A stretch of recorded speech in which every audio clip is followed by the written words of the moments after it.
And for whatever reason, they just couldn't get it. And I'm fortunate I didn't lose my life, my freedom, my limbs or liberty, my mind, waiting for them to get it. I'm very, very fortunate because I hung around too long, let them hang around too long, and it could have cost me everything. But I was in the grace of the great, and I I survived. I at least came out. I might have came out damn near naked, but I came out whole to the point where I'm able to be where I am mentally and able to, you know, do better. Um, Kind of getting back to what I was saying earlier about how struggle brings about anxiety and marginalization. When I say marginalization, I'm talking about how motherfuckers will stop fucking with you. If you start showing mental health issues, your family will stop fucking with you. Your friends will stop fucking with you. Nigga bugging, man. That nigga bugging. I think he bugging out. Niggas act like mental health. Why do you think so many homeless black people running around? And it's like, I've seen them young, too. 18, 19 years old, mentally blown. And it's like, you're too young for there to be nobody. Where the fuck is your family? They don't fuck with them because they don't have the wherewithal to even know how to help them.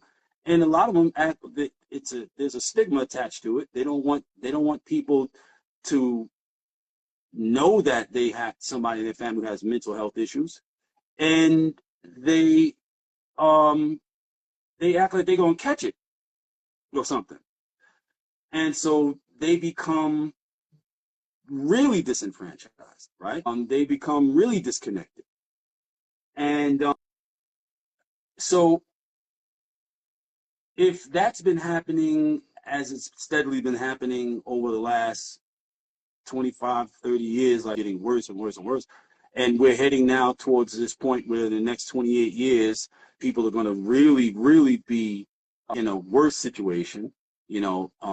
More people will be dealing with anxiety. More people will be dealing with depression because they can't take care of themselves. They can't take care of the people they care about, and so forth. That mental disparity leads to poor judgment. It leads to mindlessness, which leads to bad choices, which leads cats to go into prison.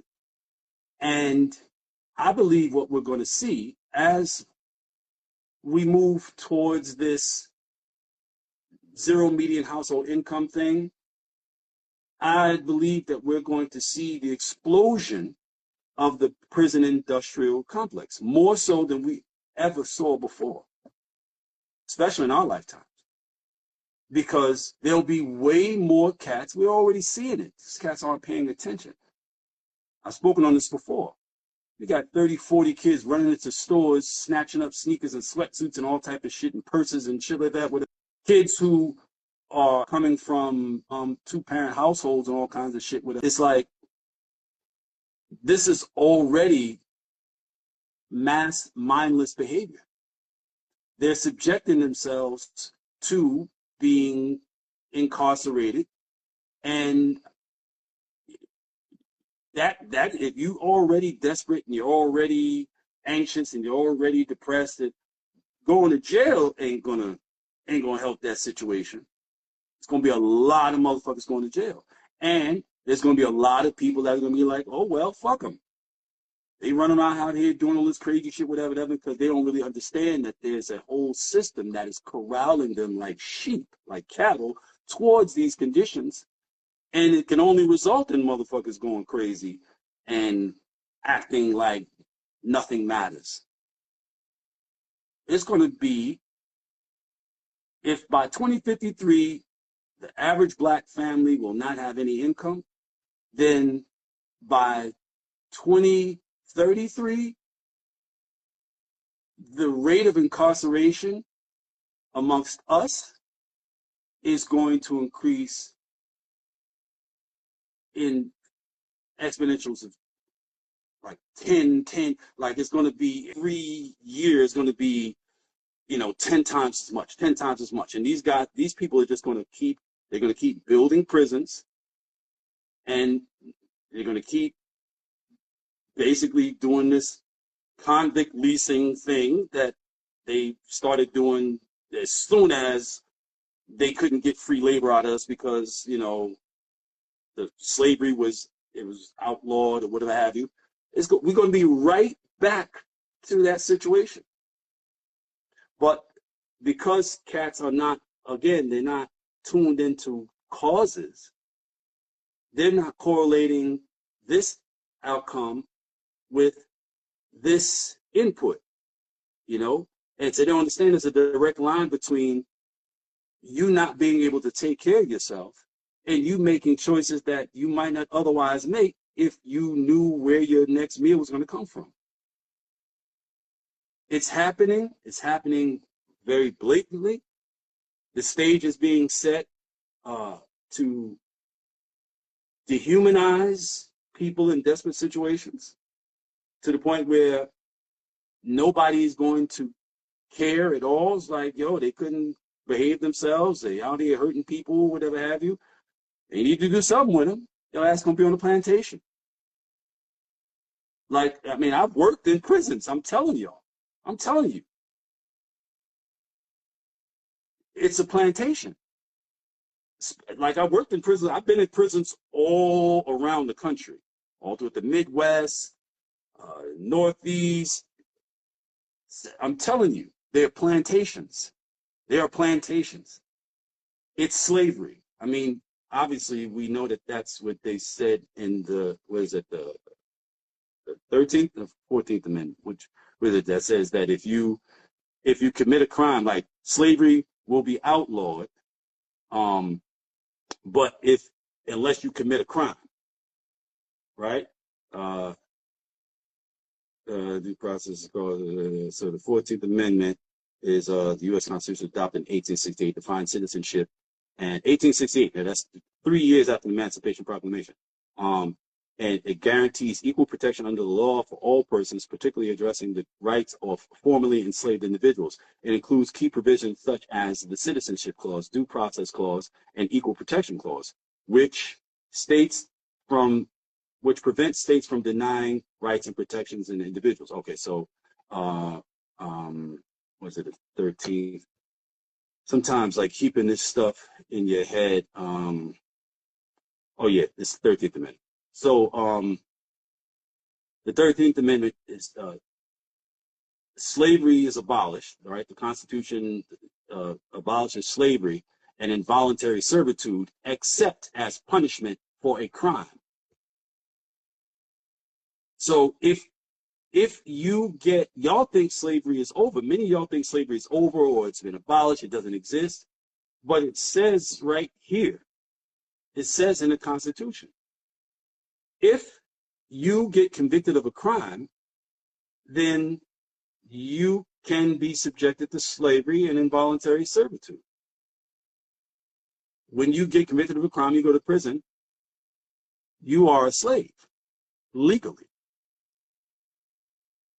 To not know that, to not be aware of that, you're fucked. You're fucked. Like, that's a very basic thing that a motherfucker should understand. But they don't. Why? Because Whitey ain't feeding it to you. And y'all seem to, you're so accustomed to taking food from your enemy that, and not to say that all white people are your enemy, but there are a certain sect of white people that are your enemy. And there are a certain sect of skin folk who serve them in their efforts, and they too are your enemy. Certainly your first and most profound defense against that enemy is knowledge. You can't protect yourself from a weapon that you don't know has been formed. It will prosper against you. You can quote Bible, prose, all the fuck you want. But if you don't understand these basic things, then absolutely every weapon will prosper against you. That's a fact. That's what the fuck will happen. That is what is happening. Not my God. My God got me. You don't believe. Okay, nigga. Okay. Okay. I mean, you might as well have a head injury thinking like that. You may as well be under the influence of heavy alcohol or some type of opioid or angel dust or something. Like you punch drunk or something. Like you may as well have brain damage if you're operating wholly like that. Like, I don't have to do anything because Sky Daddy, that whitey, shoved up my ass for generations and snuck it into me by way of people who love me. I believe that because I got it from people who love me, who fed me and clothed me. Why would they lie to me? Well, they would lie to you because they were lied to. And they were lied to by people who were lied to. And they were lied to by people who were lied to. And there was a point where we did know that it was lies. So why did we accept it? And why did we pass it to our children? So that they could survive. So that they wouldn't be killed for bucking. Don't worry about it, Master. I'm going to make them believe it. I'm going to make them accept it just to keep them alive, just to keep them from being sold off. But everybody else around here is acting like they accept it. If you act like you're not accepting, they're going to sell your ass off or kill you. At some point, people stop explaining that this isn't true. I'm just telling you this, or, I just want you to act like this is true so that these animals won't kill us and eat us, literally. To think that what has happened has nothing to do with what is happening is to not be thinking at all. That's not thinking. That's believing. Who's the source of this stuff you believe? That's the critical question.